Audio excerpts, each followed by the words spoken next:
Hello student, मैं गीता पवार। हम पढ़ रहे हैं कक्षा 8वीं का गणित, अध्याय 3, चतुर्भुज को समझना।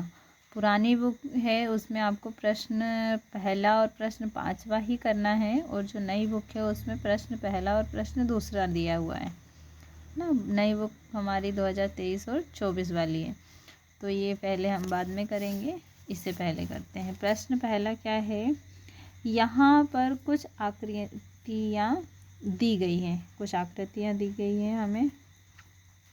अब इन्हें देखकर हमें क्या बताना है, प्रत्येक का वर्गीकरण निम्नलिखित आधार पर कीजिए। हमें कुछ ऑप्शन दिए हैं, कुछ नाम दिए हैं, उनके आधार पर हमें इनको अलग अलग वर्गों में बांटना है। साधारण वक्र क्या दिया है, साधारण वक्र। तो जो दी हुई आकृतियां हैं इनमें हमें साधारण वक्र बताना है कि कौन कौन सी आकृतियां जो है हमारी साधारण वक्र है। तो ये हमारी साधारण वक्र में आएगी। तो पहली ए साधारण वक्र है, ये 2 नंबर वाली भी साधारण वक्र है, ये तीसरी साधारण वक्र में नहीं आएगी, ये भी हमारी साधारण वक्र में नहीं आएगी। ये हमारी साधारण वक्र, ये भी हमारी साधारण वक्र है, और ये भी हमारी साधारण वक्र है।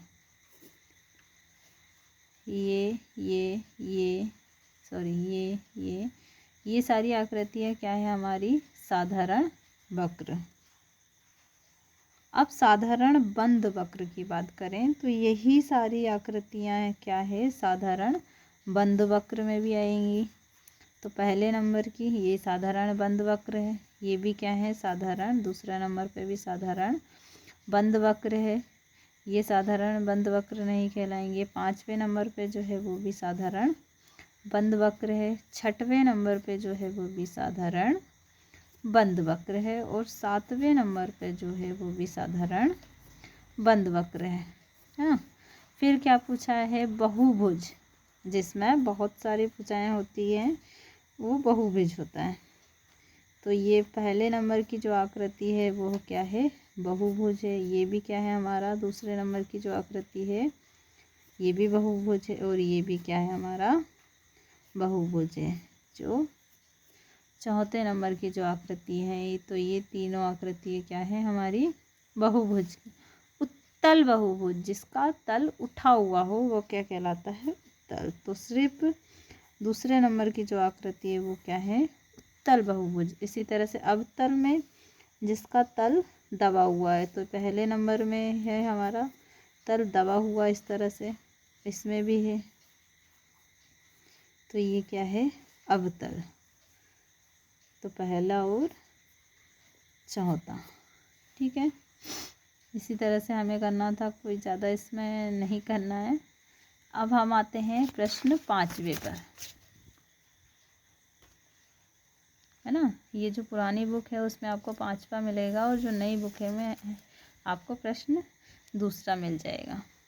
क्या है, एक समबहुभुज क्या है, हमें बताना है कि एक समबहुभुज क्या है, किसे कहते हैं समबहुभुज। तो समबहुभुज किसे कहेंगे, जिसकी भुजाएं समान हो तथा आंतरिक कोण की माप समान हो, उसे क्या कहेंगे, समबहुभुज कहते हैं। जिसकी क्या है, भुजाएं भी समान हो और आंतरिक कोण भी समान हो, उसे समबहुभुज कहते हैं। अब हमें कुछ समबहुभुज के नाम बताना है, जिसकी पहला क्या दिया है, जिसकी 3 भुजाएं, है ना, 3 भुजाएं। तो 3 भुजाएं किसकी होती है, जिसकी 3 भुजाएं होती है उसे क्या कहते हैं, नाम बताना है हमें। तो जिसकी 3 भुजाएं उसे त्रिभुज कहते हैं। जिस बहुभुज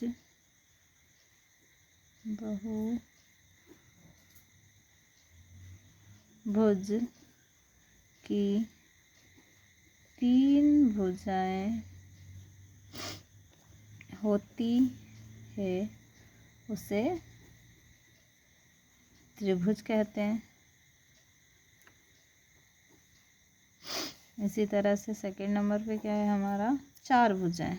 4 भुजाएं, तो जिसकी 4 भुजाएं होती है उसे क्या कहते हैं, लिखेंगे जिस बहुभुज की 4 भुजाएं बराबर होनी चाहिए ना, या भुजाएं भी हो सकती हैं, भुजाएं होती है उसे चतुर्भुज कहते हैं। क्या कहते हैं, चतुर्भुज कहते हैं। अब जिसमें 6 भुजाएं हैं उसे क्या कहेंगे, 6 भुजाएं।